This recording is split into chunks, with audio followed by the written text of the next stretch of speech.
and welcome to Super Respectable. My name is Toshio, and with me, I'm sorry, is my friend Dave. Hey Dave. Hey Tosh, what's up? I'm good. How are you? Happy end of summer, end of August.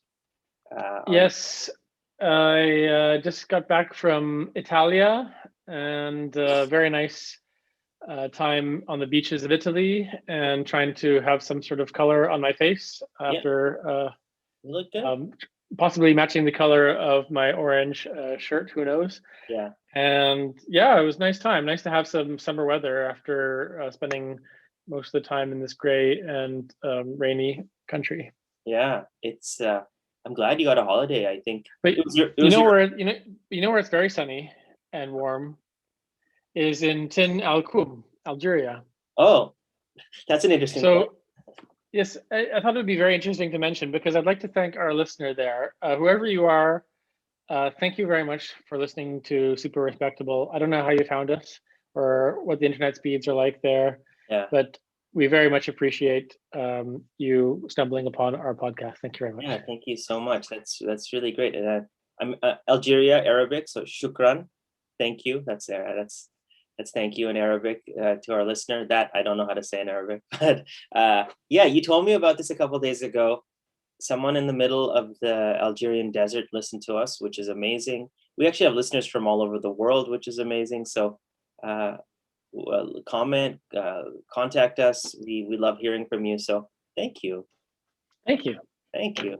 So your trip to Italy was good. Now you're back. Life is starting. School's starting. Back to Back to school. school, back to work, all the fun things. Yeah, Dude, it's always a weird feeling. I don't know yeah. what you feel like in September. I mean, you're not going back to school, No, but I'm not. there's always like a sense of it's almost like a new year, Yeah. and you have to get serious again. Well, when you, Um, I totally know what you're talking about. When you're, so it's for our listeners, Dave and I grew up in Canada, where school year starts kind of September, ends in April, June. So when you're a kid, you get like, everything is like, you're so small and everything's so big, and you get these 2 months off. We have nothing to do, no academics, and life is great. You get to wake up whenever you want, eat cereal all day long, blah, blah, blah. And then, and then suddenly school comes. And I think it's sort of like a combination of dread and excitement. You know what I mean? So you don't want to like break the habits of the summer where you were eating cereal all day long. But then there's also like we have so much promotion that like come get your backpacks and your pencils and like all your stationery.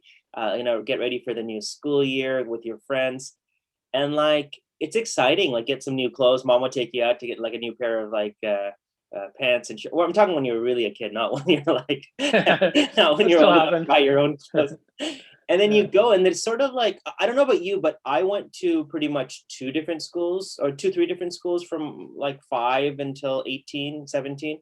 So there was like, when I went to the same school, when I returned, it wasn't really that big of a deal because I knew who I was going back to. There'd be a couple of new students, etc. But I remember shifting schools when I was like 15, 16. I was very nervous. And like a new school, no friends, nothing like this, etc., etc. And I didn't know how it would all work out. But I don't know how your experiences were, but it was I definitely don't want to relive it. I'm happy where I am now, but it's something that we all have to go through.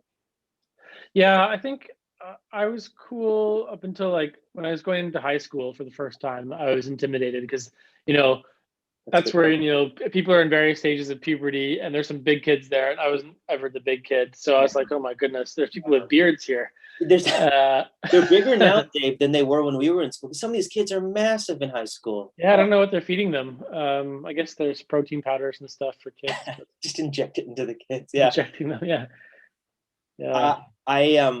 I was telling Halima, my wife, that like, oh, when we were younger, like my mom, not never dad, but mom used to take us to like go get everything ready, like all the shopping and stuff. But now I wonder if it's all just bought online. Like I wonder if kids are like not even like my parents aren't even, everything's like Amazon order your backpack, your pencil cases, your binders and stuff like that, Or is it still like that excitement of going Yeah. to I don't like, know. I just kind of feel like with kids, they like to touch and feel things. So it would seem like a shame to order everything online. Maybe part of the experience that you remember is going to the store, seeing the signs, the whole marketing thing, yeah, picking out your pencils. yeah. I don't know. It seems kind of lame, possibly to us adults, but the kid probably it's very empowering and exciting for them. And to have them all just kind of, maybe they can have a great experience and they're mature enough and sophisticated enough with iPads, they'll do the ordering already. They just get their parents' credit card and order all the stuff. Oh my gosh. Yeah. Or they take their own credit card. They have their own credit cards, their own phones. They've already But ordered everything. in Parents are fine. retrospect, I always think about, I also, I don't know about you, I did not really enjoy my high school years. Like I would not want to relive that part of my years just because it's such an awkward stage in life. You know, you're growing, things are changing. You're like, one day you're like on top of the world, the other day you hate everyone. Like, you know what I mean? And like, it was just a weird time to grow up. But when you're in school, you really don't have to worry about anything in life other than school. And even then, it's not even that serious. You know what I mean? Life is so easy. And then you become 35 and then you have a job and you got to pay taxes and you got to like pay bills and like work. And people are yelling at you all day long and you're graying and stuff. So like, you know, like, or you're yelling at people all day long, blood pressure's going up. And so like, it's such a more simple time in life. So like, I definitely hope my children experience everything. And I hope I can impart some of the knowledge and wisdom that I learned through those years that my parents, you know, didn't impart on me because they didn't grow up in the same place. So they didn't understand. So like, for example, like I remember bullying was like a big thing growing up, both like, because like I wasn't a huge deal or anything. I didn't get bullied a lot, but I remember there's one kid was mean with me and like the way and like my parents didn't know what to do exactly because they didn't know this idea of bullying or whatnot, you know. And I remember like thinking like, what do we do in these situations, like what do we do and stuff like that. And eventually we figured it out, like the kid and I ourselves. But it's like I teach my kids like how to deal with it and not take shit from anybody, you know, because it's hard, isn't it? Like it's just like it's so weird, like the whole concept of school, going to keep going, making friends, not making friends, one kid being like, you know, like this horrible person to you the whole time. And I have to admit, I'm sorry, I was sort of a bully to a couple of people too. And not like Oh, harsh, really? just like, you know, I shouldn't have done some of the things I did, but it's like, it's just when you're little, like that's your whole world, right? Like if you get bullied, you don't want to go to school. If you have an exam or a test, you don't want to go to school. If you know, if you didn't sleep the night before, you don't want to go to school. Like it's kind of like that's it. Like that's your world, school. Yeah, I mean that could be great for some people and terrible for other people as well. Some people have great times and great memories from high school and those things, Yeah. and a lot of people I speak to, they really are traumatized by their high school years. Yeah. And people who I think now are like, "Wow, you're so cool," and then this is like, "Wow, I can't believe I'm friends with cool people," and Yeah. then they're like, "Well, no, I was like harassed and bullied in high school and all these Alright. things." It's like then you realize like yeah, it's quite common. I guess maybe your parents had a very fortunate and good experience, but I was under the impression that this kind of bullying is just what nasty kids do all over the world. Yeah, I mean, yeah, I mean, I don't, I think, yeah, I think generally, I mean, like there are mean people all over the world. I think some societies are better at handling it, and like maybe Hmm. they disallow it in school, and it's not as enforced, or it's more enforced. Sorry, and here, but I think I find that here, like bullying seems to be a big problem. And I, like you, also thought like it just life's not great, and there's just assholes everywhere, like left, right, and center. But like some people really, there was never me. Some people really get the brunt of it, which is horrible, especially when you're a kid and so much pressure.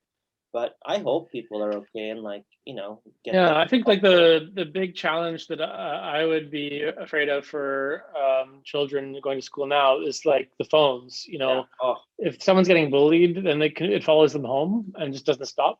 yeah. That's where I'd be like, this is too much. I don't know, and then not being able as a parent to like Yeah. monitor Well, that situation. there's I mean, I've mentioned this before. I just had a son 2 months back, so I think about some of the things that I can impart on him just throughout life that I went through. And there are a lot of like areas that I would like to make his life easier if it comes to it, or impart knowledge, just because my parents weren't able to. But like I told you, like I didn't grow up with technology in school. In fact, it didn't even exist Hmm. when we went to school.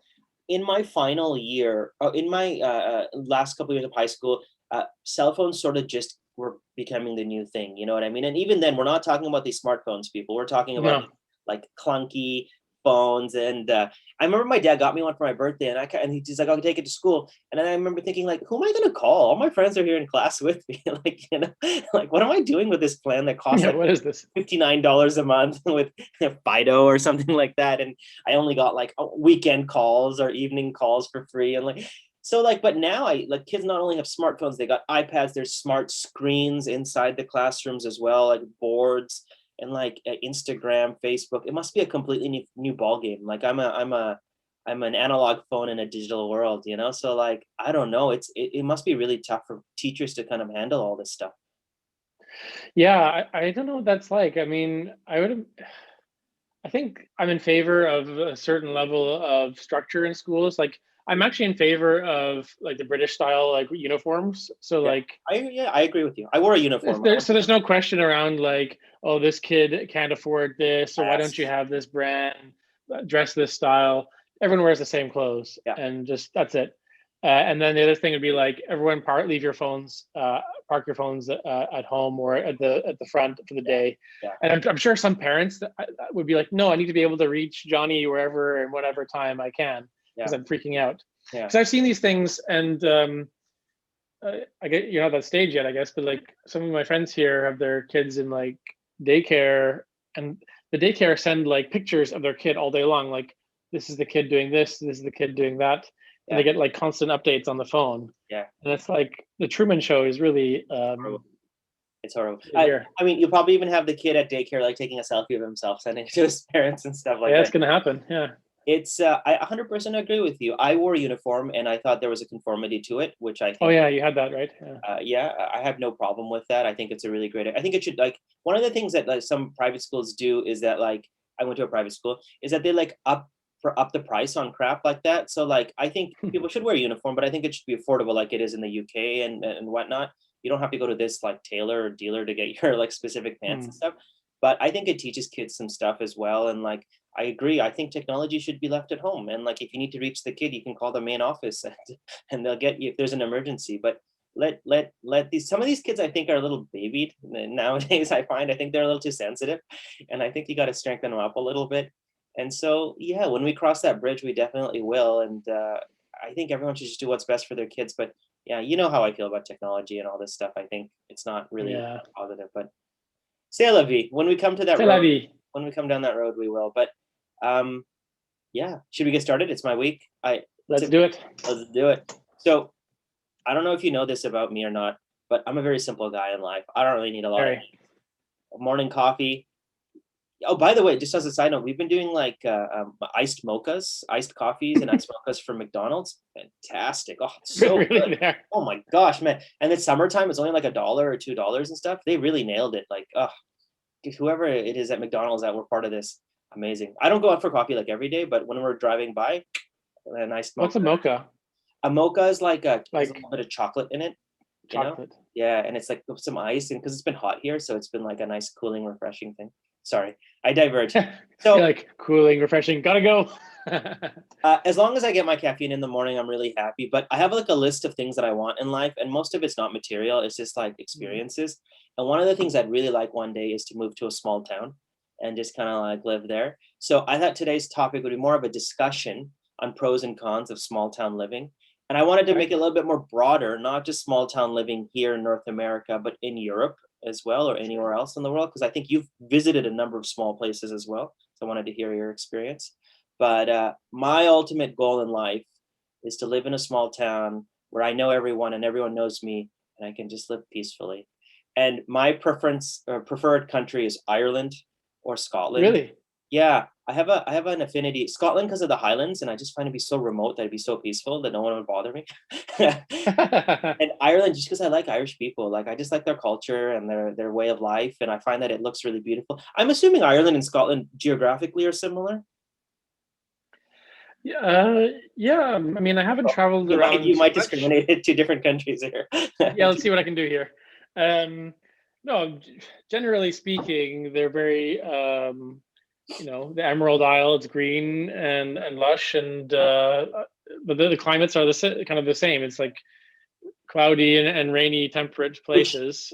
I have no problem with because I grew up in You're from Vancouver. Vancouver, which is the same. So I like cloudy and rainy. I like a nice cup of coffee in the morning. It's fine with me. A couple nice days a year is fine. But yeah, that's my thing. Is like small. Have you been to Ireland or Scotland? I have not. So that's on my list. Next time I go, I'm going to go scope out potential small towns to live in Yeah. and look it up. But for now, I can live in the city because I mean, I think this is part of my little talk. I think there's a top point in a person's life or a family's life where city life is probably a little bit more beneficial if you, especially if you come from a city, from a big city. But I think later in life, like a small town would be amazing. What's your experience been with small towns? You've never lived in a small town, have you? Uh, Not really. I mean, I lived in Bath, which is a small city, probably 100,000 or so. Yeah, Um, and then I lived in New Zealand for a very short period of time in a town. I don't know what the population was there. yeah, But I wouldn't call it like probably what you're thinking of, where it's like everyone's like knowing each other. There's Main Street, and yeah. you know everyone knows each other's name. Um, no, I don't think I've quite had that experience unless I'm missing something. No. Yeah. I not like you wouldn't you have never lived in a place like Teen El Koum in Algeria, right? Like in the middle of No, I the haven't.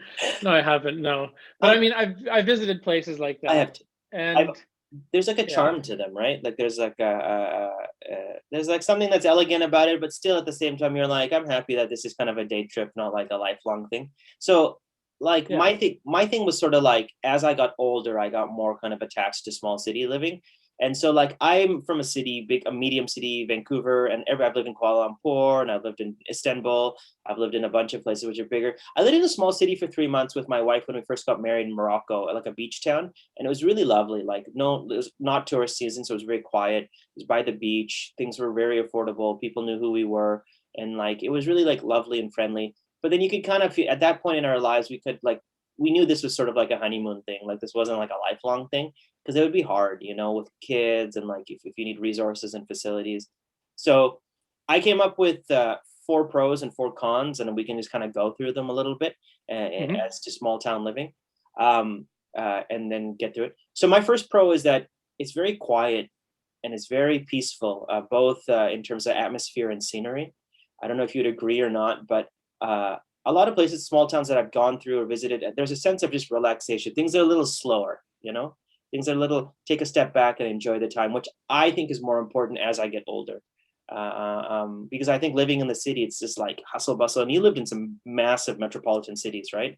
London, Budapest, and so like I don't know what you feel, but I think as I get older, I just want things to be a little bit more relaxed and quieter. I think it's better for the health, better for the mind, better for the body.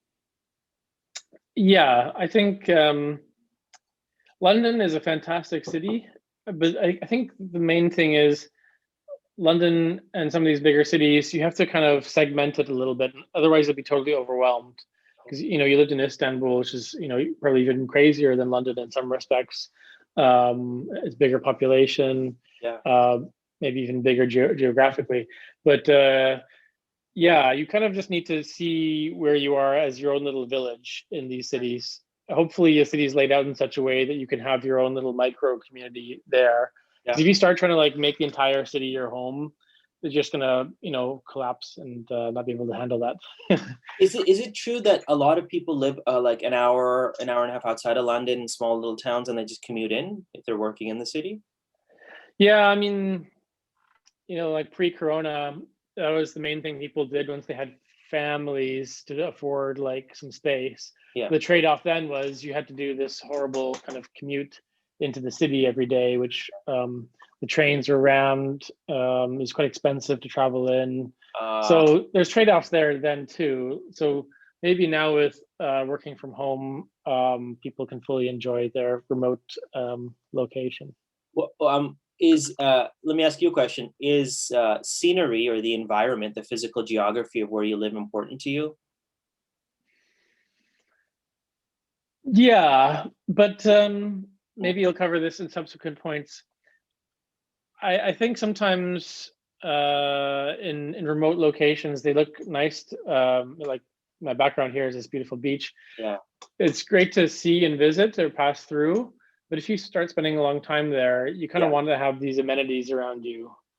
And maybe that doesn't look so nice, but it's yeah. actually very practical and useful. Well, that's actually my first con Okay. is that very good transition. Thank you. Is that as nice as these places are, because they're so small, there's usually like a lack of resources, whether it's a lack of jobs, maybe not all the schools that you might have in a bigger city. Transportation is somewhat limited. You probably need your own vehicle because there's not a lot of public transport if that's important to you. So you have to definitely sacrifice one thing for the other. If you're okay with living with like limited resources that you might not find in a big city, then small cities are fine. But a lot of people have said that, for example, when they moved from the big city to the small city, they had to adjust to a lot of things, right? So like I think one of the big ones would be like just like having kids now is making sure they have the same opportunities that you had, whether going to a good school, or will you have to travel an hour to the next town to go to school, right? Or do you have access to a good medical facility or a hospital in case of an emergency? So I think a lot of people have to do that trade up, that they give up this for that, which is hard to do, right? Because we take it for granted here in the city. Because like I have like 15 schools within like 2 kilometers of me, or 3 hospitals. So and then even transportation is like a big consideration, which I never really took into like I take it for granted, right? I have my own car and I just drive around. If I need to, I can take the bus or the train. But in small cities, I think if you want to go somewhere, you might have to walk it or bike it or take your own car. There's no public transport.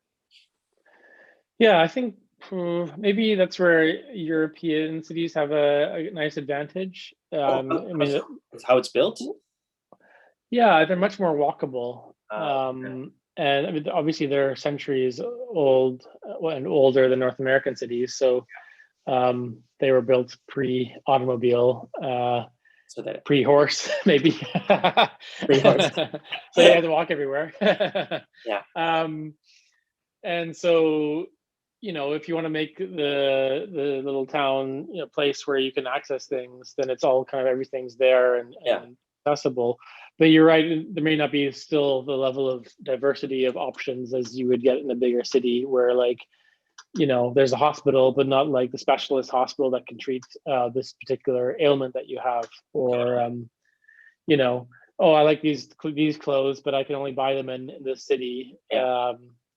So yeah, I think it has to, you just have to sort of adjust your expectations Yeah. That's a good way. and be prepared to not expect, everything now. But I assume that's part of the reason you chose to live in a small town or city, is to kind of readjust and recalibrate yourself.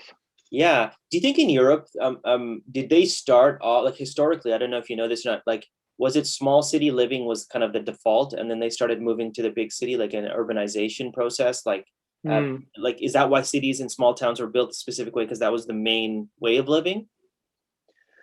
Yeah, I'll try and, I don't know if I can give a coherent answer, but I guess like in the industrial revolution, there was a lot of people moving into the cities like Birmingham and Manchester, of London in the UK.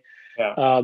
That's where all the jobs were. But I mean, for the longest time, and still, I guess, somewhat the case, especially in the UK, I notice it is the accents. So you can go from like one town Oh, it to the changes. next town, Yeah. um, and it's totally different, which means they spent pretty much, long time developing and speaking only to themselves Yeah. and having their own kind of small little community and maybe trading once in a while with people, Yeah. but only when, transportation and industrialization happened, did Yeah. it make more sense to, I guess, center yourself where there was more stuff going on. Yeah. That makes sense. I mean, like, I mean, I guess there was always big metropolises like Rome and yeah. Constantinople. London was always a bit of a center, and a lot of things, Cairo, things were happening all the time. Yeah. But I just imagine there were people maybe picture, 200 years ago, a bit more simpler way of life Yeah. where, Yeah. Yeah. I get that. Huh. yeah. Okay. My second pro is that it's relatively cheap compared to its counterpart. So in the research I did, and plus my experience is small towns, though this is changing here in North America, things are just generally cheaper. Real estate, rentals, restaurants, this and that. So you could definitely go a little bit further on the dollar than you could in the city where things are so expensive. So if that's important to you, it'd be nice. But one thing I found though is in a lot of small towns, which I think I can say generally speaking, I think a lot of small towns, especially in Europe, they're summer towns as well, if I'm correct, Mm. right? So like they rely on tourism during the summers when the big city folk come in and stuff. I think that some of those prices get upped a little bit for capitalism purposes, but I find that generally speaking, even in my experience, small towns things seem to be a little bit cheaper, just because I think costs are cheaper.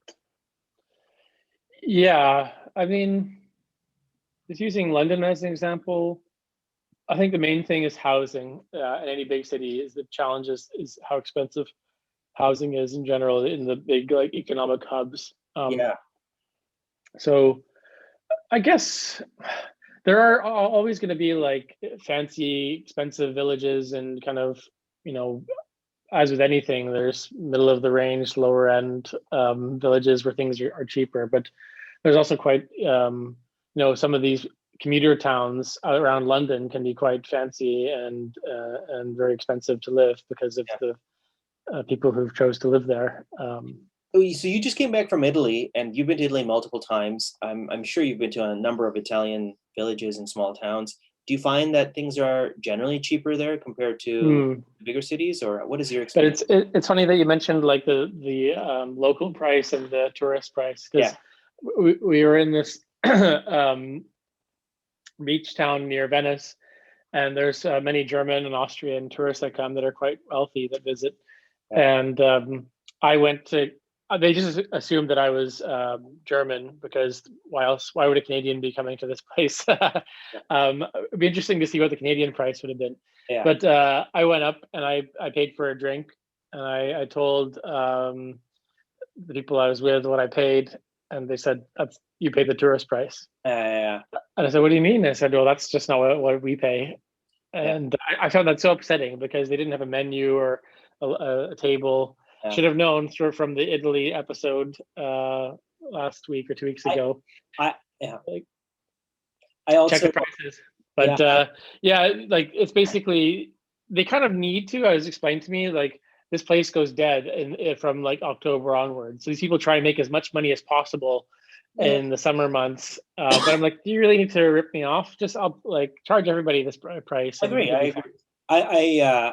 Because it's like a form of discrimination, right? Like, I mean, It it might is. not be like ethnic discrimination or like, it just, but because when I was in Malaysia, they in certain places there was that too, tourist price and local prices, and I kept telling my wife that I think this is crap. Like, either charge everyone the same or whatnot. But the problem is that like their argument, which I don't agree with, their argument is that locals can't afford if, like the price that like the tourist price, or even if we Hmm. readjust the price.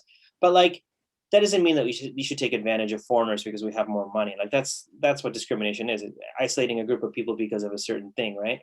Or because they can afford it, right? So I agree with you. I think like I find if they have two different prices on places, I get really upset too. Like I don't like it. So like yeah. Yeah, But and I don't know. I think in some this place, everyone can afford whatever they charge to a certain extent. So they're just being a bit cheeky, as they say.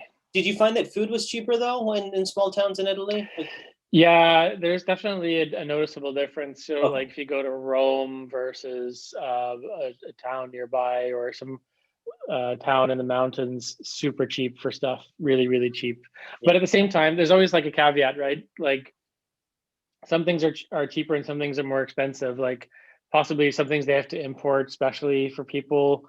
Some, for example, like the local prosecco, like Italian, like sparkling wine, super cheap. Super But cheap. if you want to buy actual champagne or things that are like not from Italy, they're Yeah. especially imported because you demand this thing, you got to pay a premium for it. It's kind of like what we talked about in the extreme example of northern Canada, like Yeah. where they have to fly specific things in. Those are small towns, but those things cost like an apple, you know, Speaking of which, I saw $20. this little post the other day. It was like in one of the small towns in northern Canada, like a bag of Doritos was like $34 or something because of import costs and this and that, like one of those big bags. And it's crazy, right? Like it definitely you need to take all those things into consideration, but $34 for Doritos is insane. But I Yeah, don't eat them all in one go. yeah, save it for Savor each save it. one. Save it. So my second con is that there's a lack of entertainment and things to do, especially for kids. Just because like in a city, we're bombarded with all this other crap that they're always telling us to do, like go to the movies, go shopping, but in small towns, you might not have all those opportunities. And I think if you're older and you move to a small town, you might be okay just because you've done your share of entertainment in the cities and you don't want that anymore. But for kids growing up, like it's kind of the opposite, where like they just don't have anything to do. And case in point, I remember this very, very fondly. I remember I went to a small town, maybe about like 9 years back for work, for amnesty work here in BC. I actually went to a couple, like 2 or 3 small towns, and I went to one place which was incredibly small. It was like 2 streets, like the main street was 2 blocks, and there was a school, and there was this and that, and it was really like there was a charm to it, but it was incredibly small. It was like my street at home here in Vancouver, and I went to the local high school because the principal invited me to kind of like talk to some of the high school kids. And I remember talking to the kids, and these were like 16, 17-year-olds. And I was like, oh, what are you guys going to do when you graduate? And they said, get out of here. Like, I remember they're Oh, like, really? yeah, like they hated it. Like, and I understand, like, this is where they grew up and there was nothing to do. And so like their idea of like a Friday or Saturday night was like limited to what they knew, right? Or they didn't have all these opportunities to go to the cinema like we do, or go to the sushi restaurant. And it was so small. I remember thinking, oh my gosh, what do these people do? And like even after I gave that talk, I went down to the local cafe to grab a coffee, and some of those students were working at the cafe after school, like so Oh, like it was like this really small thing. And I remember the principal telling me, he was older, he told me, like, I know it seems like a small town, but most of us have gone and done what we wanted to do in the world and lived in different places and worked in different things, and now we've come back home, and like this is sort of it, right? So I think if you're going to live in a small town, you should know that entertainment has to be very more like self-oriented, or it's limited. So like if just make you're your own fun. Yeah. so if like like if Netflix and coffee and like whatever, making your own food is like your form of entertainment, then you might be okay. But if you want to go out, you gotta take that into consideration. You might have to drive like 2 hours to the nearest, and not even metropolis, but like medium-sized town, or even like small medium-sized town. So Yeah. I would kind of struggle with that one because I'm a big fan of trying new places. Like the new coffee place opens up, a new restaurant. I like trying different foods and things. yeah, it's Uh, not like the small town has a new sushi restaurant every week or something like that. yeah. So you better hope that like the one sushi restaurant in That's good. town is good. Yeah. Otherwise, I'm out of there. You could balance it. Yeah. I mean, I don't want to seem like I'm saying that like once you move to a small town, you're locked there forever. I mean, some people are very strategic. They live close to a big town, but still far enough that it's small so they can go into the city if they have to, and et cetera, et cetera. But I think for me, and it's a little selfish because I, of course, have a family, and I wouldn't do anything without a group decision. But I'm okay on entertainment. Like, to be honest, as long as I have Wi-Fi and like like I'm okay, and I can get my coffee, I'm pretty good. But once in a while, I think like in cities that were entertainment overloaded. You know what I mean? Like I think like everywhere you go, there's like just like this push to just like do stuff all the time, and sometimes there's an obligation to. I like the idea of just taking it easy a little bit, and like finding your own entertainment. Yeah, I think that's definitely something in London. There's like pressure, social pressure to always be Yes, doing something. And yes, people's calendars were always full. So if um I mean, I'm a very relaxed guy, as you know, and take it easy, but I'm also sociable, but I'm kind of spur of the moment. So I'll say to someone, "Hey, do you want to go for a coffee? Do you want to go for a drink or something?" yeah, And they'll be like, "Yeah, in 2 weeks or in 3 weeks because I'm busy." I'm like, "Well, I'm yeah, sorry, yeah, yeah, I'll go by myself." But like London just has so much stuff going all the time that yeah, some people just binge on it. They're like, "I got yeah, to go to this museum, yeah, this gallery, this show, this concert." And of course, it's great like to see all these fantastic things. Um, but once you like, what I found is once you went on holiday or you left the city, yeah, you realized how tired you were, how much stress you were carrying in doing all those things. yeah, And I'm sure if you took the blood pressure gauge of people in the small towns, it'd be hopefully a bit yeah, better. Who yeah. am I to say? I don't know what the stats are on that. I just Yeah, feel like you should be living a bit more of a relaxed life. I agree. I But so the trade-off is you don't have the same sort of cultural absorption and education about the world. but you're a bit more, ignorance is bliss in some regards. But do you think that can change? Yeah. Do you think that could change now though? Like with more internet access and Of education, course, yeah. like you could still be like a global citizen in a small town. But I understand like if you live in like when you live in a big city, and like you go to school and you go to college or you go to this, you're just you have so many different influences that you kind of like have a global perspective on everything, or you could be think more open-mindedly. But in a small town, it might not be as conducive, but maybe that's changing too, like maybe as kids go to Yeah, smaller places, like you could learn about what's happening in Afghanistan or sure. No, whatnot. I was being tongue-in-cheek facetious about that stuff because with the internet, everything's possible. Everything is But at the possible. same time, like there is something about it, like who you interact with Yes. really How they changes think, where they how you come from. think and gives you an impression because you get you are exposed to different ideas, Well, different ways of living. Whereas in a small town, no matter where you are in the world, yeah, there are the customs of that small town, and outsiders are kind of right. um, treated differently, but for right or wrong. I don't know if you've had this or not, but whenever I meet someone, I can tell if they're from a big city or a small town just by just kind of by how we speak. And it happened to me when I moved to Ottawa for college. For when I met you guys, is because I think when I moved there, Ontario, you have a lot of like you have a couple of big cities, but you have a lot of little mini towns, and they might not be classified as small, but like little Hmm. places here and there. And I didn't know about any of this until I moved to Ottawa and I met people at Carleton, that a lot of people were kind of like, oh, I'm from the farm or I'm from here, or I'm from there and stuff like that. They'd tell me these small towns. And you could kind of tell by the way they spoke and they thought and they interacted that you could classify them differently than city folk, city folk and farm folk. So like you can definitely change it. Not to say they're bad people or they're different. It's just like attitude was different. And I find that small town people are like hard workers more than like city people who are like a little bit more lazy, I find. And so like they're more like put on my gloves and I get stuff done and like more self-sufficient, etc. But yeah, like I could definitely classify people based on where they're coming from, and I think that'll start changing a little bit just because the integration of technology between the two. But yeah, like I thought it was interesting between those two different groups of people. um Yeah, yeah. agreed. Okay. Okay. Number three, the pro. It's safe. And this is important to me because I have a family now. So I think about safety all the time. Every time I turn on the news here in the city, there's always like a murder or like a burglary or like a kidnapping or something like that that's happened in some major city. But in small towns, I find that generally it's more kid friendly and like more family oriented. So because of that, you always hear about like, oh, I don't have to lock my front door, or like I let my kid go down to Main Street and buy a glass of milk or whatever. I'm just making an example. I can generally agree that it's probably safer in small towns, which is nicer for families, for friends, for kids especially. Just because everyone kind of knows everyone, which is my next point. But generally, people are not as like malicious, I think, as they are in big cities where like there's like traffic and then like there's that crazy guy at the end of the street and like Mm. there's like all these reports of like weird things happening. I don't think young like people in small towns really think too much about letting their kids hang out with other kids or going down because there's a general safety there.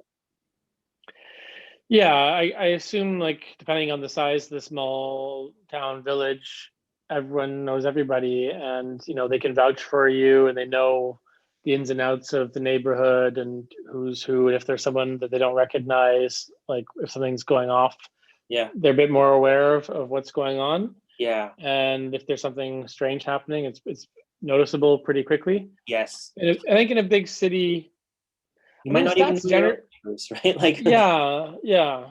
I kind of made a point, where I live now and previous places, just to knock on the door and say hello, because sometimes you can get into a situation where you live someplace and then you get into your routine where you just kind of, hey neighbor, hey neighbor. yeah. But I made a point to be like, hey, I'm this person. This is my story.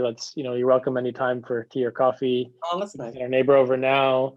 And it's created like a really nice atmosphere in the building where So it was well received. Like yeah, everyone was very friendly about it. that's awesome. And I mean, you don't always get good luck like that. Some people are just saying, I don't want to talk to you, but now you know. Yeah. Um, but in many big cities, there's a very maybe this is one of your points and you can shut me up, but I think a good side and a downside of a big city is being anonymous. Yes. And so that downside is that can be very lonely if you're new to the city. And yeah, it's a challenge, but at the same time, it's liberating. You don't Yeah, always have to be like, do the small talk with everybody and hey, walk down the street, yeah, everyone's talking to you, and like I just want to like close off and do my thing today. yeah, yeah. Um, I I totally agree with that. I think I wish I was a little bit more neighborly than like you because I'm not. But because like I know some of the I don't even know every single person on my block here, which I'm ashamed of. Like I don't even know the majority of people. I know a few people who I say hello when they see me. Some people gave gifts to Noah when he was born, which was nice. One of my neighbors I hate with my passion. I wish we were like Dennis the Menace and his neighbor or whatever. We just don't talk, but I don't really. I have no problem with that. Uh, but it's funny because when we lived in Malaysia, we were part of the committee, the strata committee or the board and stuff like that. I served, so I got to know a lot of people there. And then when I was in Turkey, I think people loved us because we were like, "Oh, have you seen the foreigners who live in our building?" You know, because I not only were the foreigners in the building, I think we're the only foreigners in that little community, in that little oh, really? section. So people were very like, taken by us. Um, but I think I agree with you. I think that's I think there's a sense of that. There's a sense of safety. There's a sense of just knowing, which I like, and you definitely have to take into consideration when you become a parent, right? Because you're not just thinking about yourself anymore. You're thinking about others too. So yeah. My third con, and this is sort of more is that if you're coming from the city, which I think I'm not sure what's more common, going from small towns to big cities or big cities to small towns. I think small cities to big towns is my prediction with urbanization and It's more school. common, yeah, yeah. Yeah, yeah. So I was just thinking, like, one of the cons is that if you're going from a small city to a big town or a big city to a small town, that adjustment must be insane in your brain. Like if you've never had that, like, let's just take two examples. For example, like if you come from a big city, which I do, and my whole life has been like getting anything I want anytime, never having a power outage, always having internet access, like having my car behind me all the time and like things open 24 hours and big skyscrapers, and then going to somewhere where, the roads might be dirt roads, like you might not have traffic lights. The highest building is only 2 stories. Mhm. The restaurant closes at 6, like I need to go to, it must be an insane adjustment for your brain to like not get what it wants immediately, and vice versa. If you come from a place where it's like so friendly and people are nice and lovable and like they cared about you and they've known you in your whole life, and you go somewhere where people don't give a shit about you and you It see must these be so jarring. You're like on the bus, jarring. hey, everybody, hi, Yeah, yeah. You get start saying, lost. exactly. You start saying hi to everyone. You'd be like, "What's wrong with that guy?" Like, and you start seeing these buildings which are like 50 stories, and then you see traffic, and you can't even cross the road, and like you ask for like a sandwich at the local deli, and you get like 15 different options or whatever it is. Like it's like overboard with everything. And both scenarios, it just must be just so hard and like to adjust. And I don't know if you've had that or Yeah, not.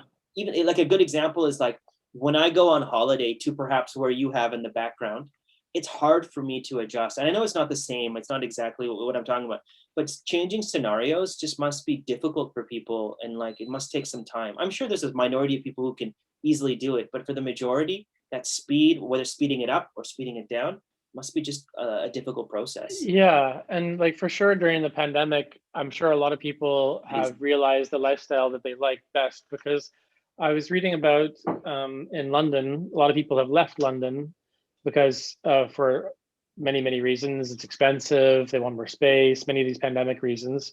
Um, but then when they've left to go to the countryside, they have this idyllic image. They actually realize how they get bored very quickly.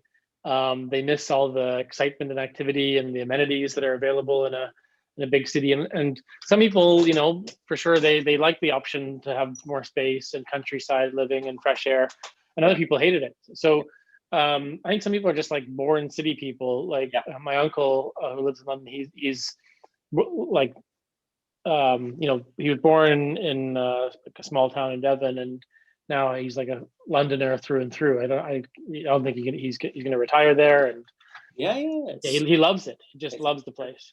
so like I think if you can find what works for you, then you can of course Yeah, do what's wrong. I definitely think what you said was right. I think there's an idealism when it comes to small towns, just when we look at it, maybe we might have experienced it I don't. Most people are probably not moving to small towns anyways. They're probably going the reverse direction. But if it works for you, then you can try it out. Some you could do both. If you have enough money, you could have a place in the city, a place in a small town, and do both. Un pied à terre. Okay. So my last point, pro and con is actually the same. So it can both be a pro and a con. Is that everyone knows everyone? Yeah. So what I mean by this is that because it's a small town, and usually small towns are very community oriented and friendly, you'll probably know every single person in the town, or at least every family in the town. So the pro of this is that there's a familiarity. It's nice when everyone knows your name, right? You go down to the local pub or the cafe, and they're like, "Hey, Dave, cappuccino's ready," or whatever it is. Dave, how's so and so doing this and that? And you just feel like welcome, because like no one gives a shit about me at my local coffee shop here. They're like, "Hey, Yeah. somebody But they call." write your name on the cup. Yeah. So it's nice to be a part of a community and be involved. And some people are like very actively involved in their community, but the negative is that you have a lack of privacy. So like news usually spreads in little communities very quickly. So gossip goes very quickly. If you have a That's a good point. problem, if there's an issue, you'll be like, "Oh, Dave didn't pay 275 for that coffee anymore. He can't afford it," or something like that. So I don't know if I can deal with it. That I like in a big city is that nobody knows my business. Nor should they.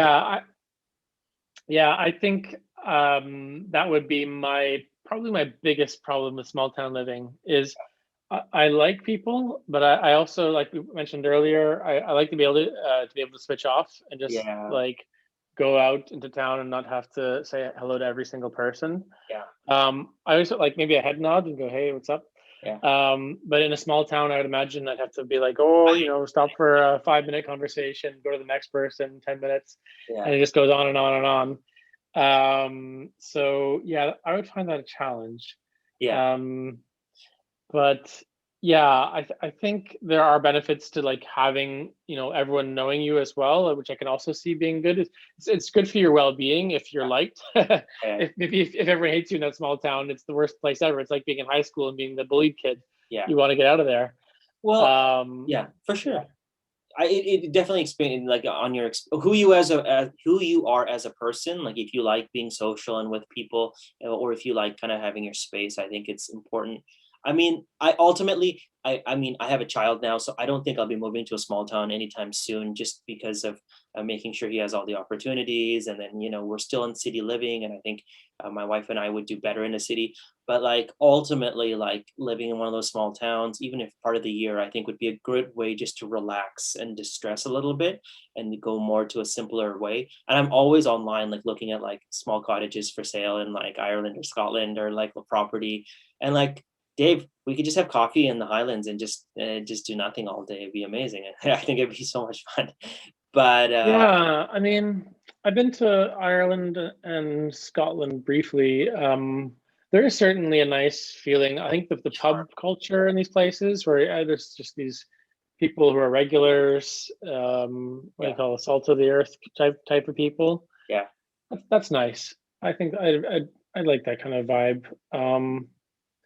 Yeah, is there somewhere in Vancouver? I guess you have to go to Vancouver Island is more the kind of place I imagine where people go to have this sort of getaway location, small town Yeah. relaxation to retire. So the province I'm in British Columbia, there are a lot of small towns outside of the major cities. There's some in the north, there's some in the east, but most of them that would fall under the categories we're talking about would probably be on the islands.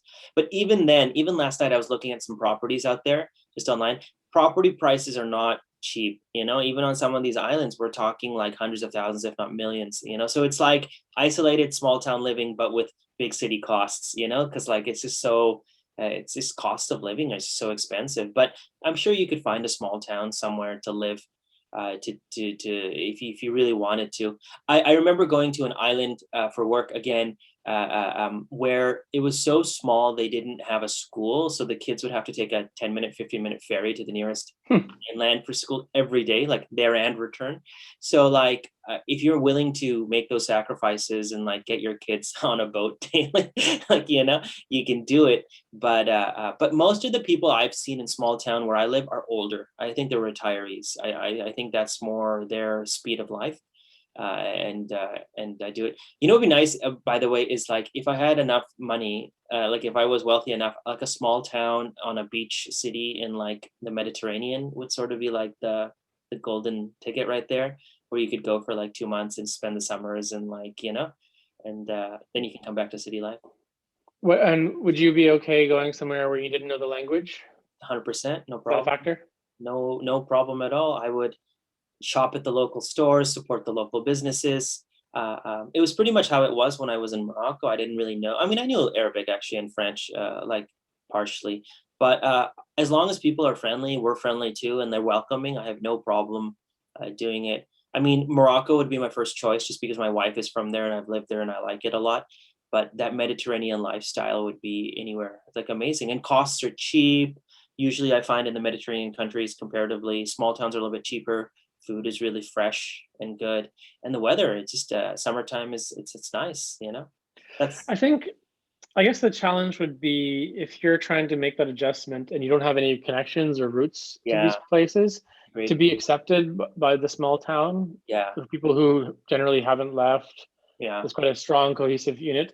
It's okay to be like a expat in air quotes in like various cities, because you'll find your tribe, your community, kind of sure, wherever you go in a certain level of population. If you go to a small town, you might, you know, stand out, you'll probably be welcomed, but you may also be ostracized or be kind yeah. of, Well, you never really feel part of the.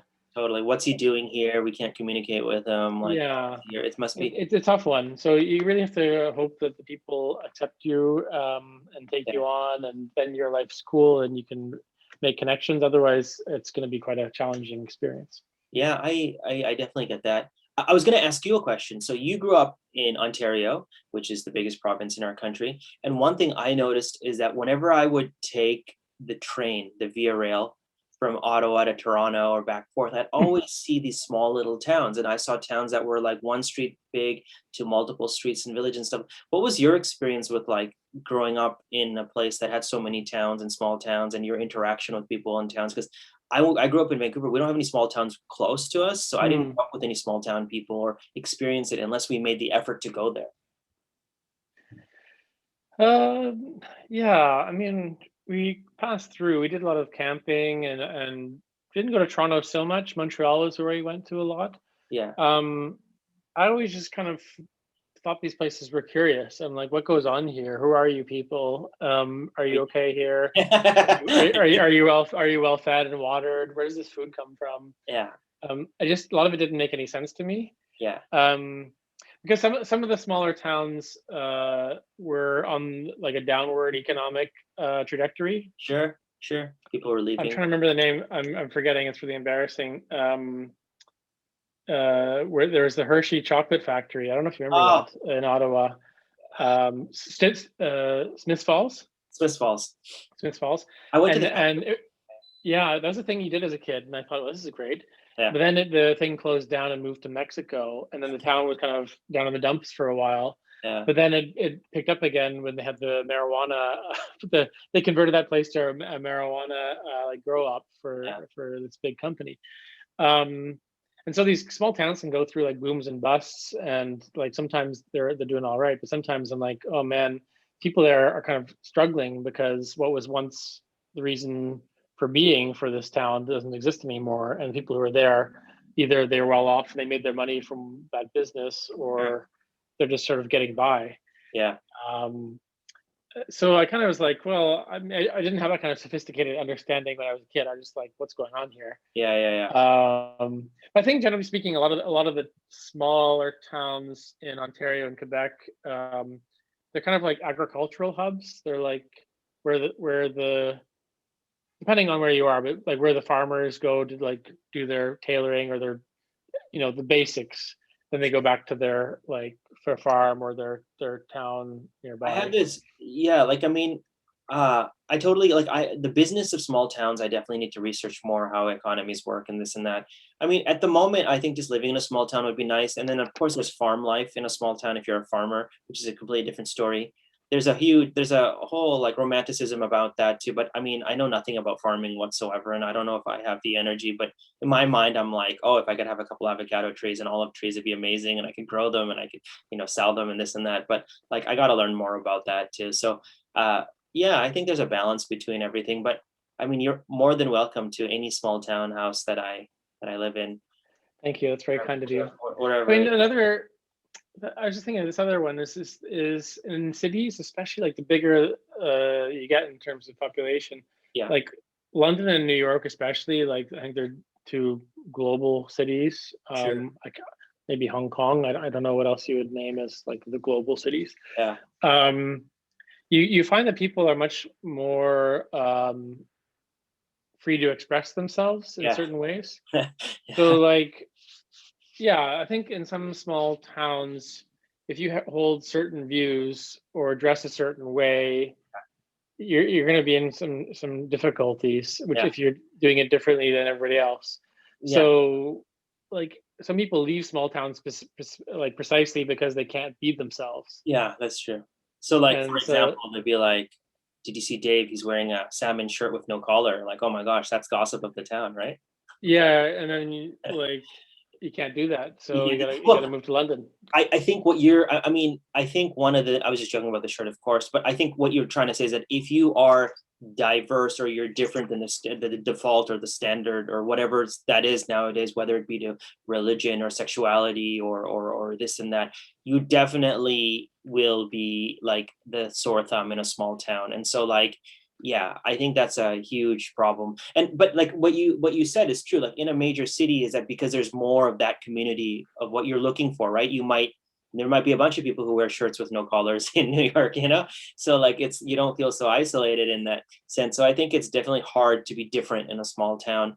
But like it's so strange to think, because like you and I have traveled a lot.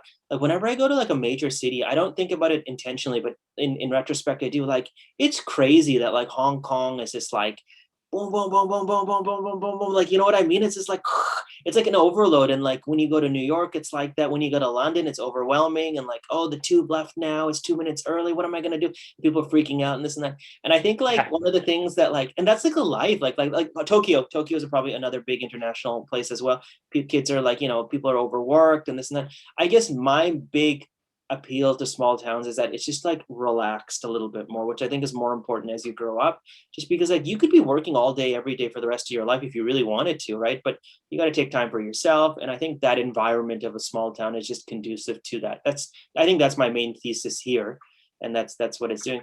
But of course, Yeah. if you grew up in a small place and the local factory goes bust and that's all you've known, then it's a horrible situation, because where are you going to work? What are you going to do? Like, et cetera, et cetera. But if you come from a big city and you go to a small town, then like you're coming with a completely different story and perspective, right? Yeah, I think cities are so important for jobs. That's the Oh, main thing. Is 100%. people just gravitate towards these places for the economic benefits. So like people are willing to live with total strangers on top of each other in hugely dense cities like Hong Kong and Tokyo, Yeah. just for the chance to possibly better themselves, improve their prospects, and get a good job. Because where they grew up or they're born or whatever doesn't quite have that. And I Yeah. could definitely see that. Like so many countries, there's like the one city which is like where everything happens, and you just need to get there. Well, Yeah. absolutely. I think from a completely business, economic, capitalist point of view, like cities are needed because business happens there and they pretty much run like the countries or the provinces or the states. There's more of a need. Whereas I would argue that nowadays small cities are probably becoming more obsolete. They're probably not as needed as if they were, unless there's a factory or something there that's kind of keeping it afloat. Usually there's probably not a need for a city anymore. And I'm sure that's the reason for urbanization as well. That's probably not how it was historically as well. A lot of cities were probably had purposes and more businesses back in the day, but now it's shifted, which is sad, of course. But Yeah. but it is sort of like the way it is. But I guess the compromise is that we don't have to move to a big city if you don't want to, or a small city. You can find medium cities or in between, because they're all there. And that's what I like about my city personally, is that it's not a huge metropolitan and it's not tiny either, but it's less than 1 million people still, relatively, they say. Mm. But I always tell my wife, like when I go to different places and stuff, I'm like, I like here, I don't like here, this is it. But I think like cities of 20 million people, cities of 15, 10 million, like it's just too much for me. Like it's very difficult to live in places like that. And so visiting is enough for me, but living in like, I don't think I could live in a New York or a London or anything. I'd want to live outside the city a little bit, just where it's calmer, because it's craziness. It's mayhem. Yeah, I think I like the Netherlands because Yeah. it's a small country and the transport is very is very well connected between big cities. Yeah. So like Amsterdam is the big city, Right. but it's even then I don't find it intimidating. It's just under a million, I think. Nice. Um, and then so it's like a nice size city. Obviously, there's lots of tourists in pre-corona times, Yeah. and that can be maybe annoying if you're local. Yeah. But I don't feel like it's the kind of city where you get tired or stressed out. And even then, like if I find it's too much, we just go back to The Hague, or Yeah. you can live in a nearby city, which it's the right size. It's about 500,000 people here. It's got Yeah. everything you need. There you go. Um, I mean, ultimately, of course, people should live wherever they want to, and it's just discussion. But yeah, finding that right place would but be. like, what do you think about the whole thing where there's a whole discussion now with Corona and all these tech jobs where it says you can work wherever you want, right? And so people are like, well, our cities even needed anymore. But I think that's just not really a strong argument, because people want to be around other people, generally speaking. If you're younger and you're like Ah, ambitious yeah. and you're on your way up in the world, then you kind of want to be around other like-minded people, and then you just kind of end up in a place like London. Yeah, I think, well, I mean, I think that's one of the interesting things naturally, is that like depending on where you are in life, you'll want different things. And if that's like more young people want Mm, to be in the cities, then that's great. I also think that there's so many businesses that can never go remote, right? Like you'll always want to go to your coffee shop or your restaurant or your tailor or whatever, you're the corner store. So like I definitely think post COVID, whenever that is, that's a different story, is that like a lot of businesses I think will go remote, just because they'll see how much money they can save, like by not renting office space, etc. But ultimately, like banks, all traditional businesses, like mining corporations, and like convention mm, centers. I'm just thinking about places in my city will probably always be in person. So I think like, I mean, optimally, if you could work for a big tech company and then like you're like and work remotely, and but you could live in a small town, you've hit the jackpot pretty much. If you really like, if that works for you, because you could be making a good amount of money, but your expenses are low if you had to come into the city. For me, that's why the EU, and especially the UK, is really appealing. Is I always hear about people being like, oh, I just take the train into the city in 45 minutes. Or I hear it in some parts of the States as well, especially New York. A lot of people live outside of Manhattan, and they'll just kind of come in on the train. So to me, like, just coming in the morning, reading the paper, having the coffee on the train. I hate, but one of my pet peeves is being on a train and it's crowded, or actually being on any public transport and it's super crowded. uh, Hate it. It's so gross. here's one. Sorry to like what I noticed, because just coming back from holiday, I was surrounded by other humans for a long period of time. There's this thing now is everyone's on their phones. They don't have like headphones on. They're listening to Oh, videos full yeah, blast, yeah. or having conversations with people like this. I'm like, excuse me. I remember, and another thing that makes me upset is that sometimes like nobody's really like reading the paper or doing anything like non-phone related on public transport.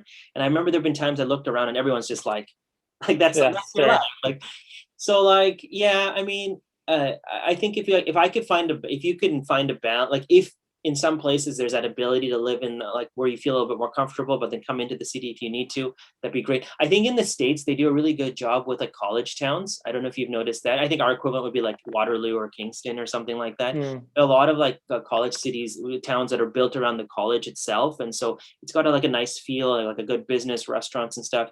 But it's not like a big city, so kind of makes you feel nice. I visited Yale, which was like very, very nice, and Harvard, which is very fancy, and Very nice. very nice. And so like there's a cool little system that builds around it, and those are like self-sustaining communities, albeit like billions billions of dollars are there, but Yeah. but, but they have that ability there. So yeah, like I think I'll always have that small town, and I'll keep looking. And you can buy, by the way, you can buy like little parchments of land in the Highlands, and they'll give you like a lordship or a Lord Fightum or whatever it is There now. you go. So you can own little parts of the Highlands and stuff, which it's not really appealing to me, but I'd love to have that ability just to kind of be in nature, and more beautiful to it. So yeah, something to Well, work. I wish you well on your property search in Ireland and Scotland. Thank I'm you. happy to advise Thank you. on anything I'll by doing a site visit for you. Yeah, please. I'll send the website to you. And sometimes I just like thinking. I look at there's this one website.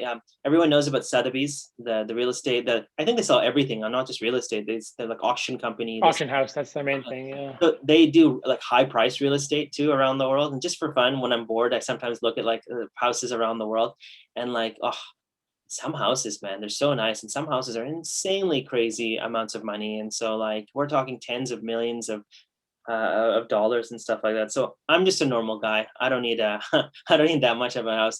I need a small little one, and it's It's a really nice castle. like a nice castle. Well, I see a ton of them for sale in the UK for some reason. Tons of castles. So It's because they're extremely high maintenance costs. oh You're gonna lose tons of money renting those places. yeah. Is you? I mean, you're from like your family's from the UK.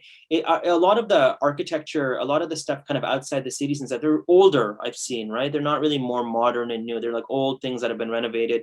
I guess the upkeep is crazy, right, on these things.